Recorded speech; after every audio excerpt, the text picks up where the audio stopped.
Voilà pour les titres. Soyez les bienvenus si vous nous rejoignez ce samedi soir sur France 24. Avant de continuer à parler de l'actualité au Royaume-Uni et des suites de la disparition de la reine Elisabeth II, on va d'abord parler de l'actualité en Ukraine. On continue à en parler de la situation ce soir en Ukraine avec notre invitée Tetiana Ogarkova. Bonsoir à vous, vous êtes ukrainienne et vous êtes actuellement même dans la capitale Kiev. D'abord, est-ce que vous pouvez nous expliquer un peu plus en quoi cette percée peut désormais changer les choses ? Oui, tout à fait. Depuis plusieurs jours, on observe cette percée qui était, à vrai dire, tout à fait inattendue. Merci beaucoup, Tetiana Ogarkova, pour toutes ces précisions concernant l'actualité ce soir du côté de l'Ukraine. Voilà ce que l'on pouvait dire du côté de cette guerre. Dans le reste de l'actualité, eh bien, il y a toujours les suites de la disparition de la reine Elisabeth II avec cette image forte de cette fin de journée, celle d'une famille royale qui s'affiche unie et de couples princiers aux rapports apaisés.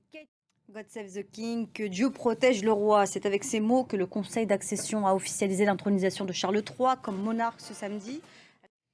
À presque 74 ans, le voilà donc monarque à son tour, une vie entière à attendre. Charles III ne part pas avec la même aura que sa mère. Alors quelles sont les difficultés, les défis auxquels il devra faire face? On fait le point avec David Gilberg.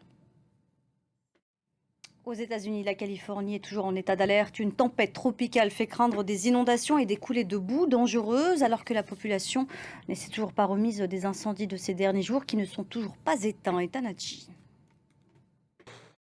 De la culture à présent avec le 48e festival du cinéma américain de Deauville qui touche à sa fin. C'est le plus grand festival de cinéma américain en Europe.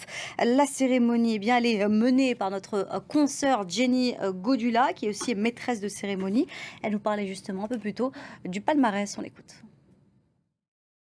Autre festival, celui de Venise, le Lion d'Or a été décerné un documentaire sur la crise des opiacés aux États-Unis. À noter également que le cinéaste iranien Jafar Panahi, actuellement en prison, a remporté lui un prix spécial du jury à Venise. Voilà, c'est la fin de ce journal. Merci à vous de l'avoir suivi. Restez avec nous sur France 24. L'info revient très vite.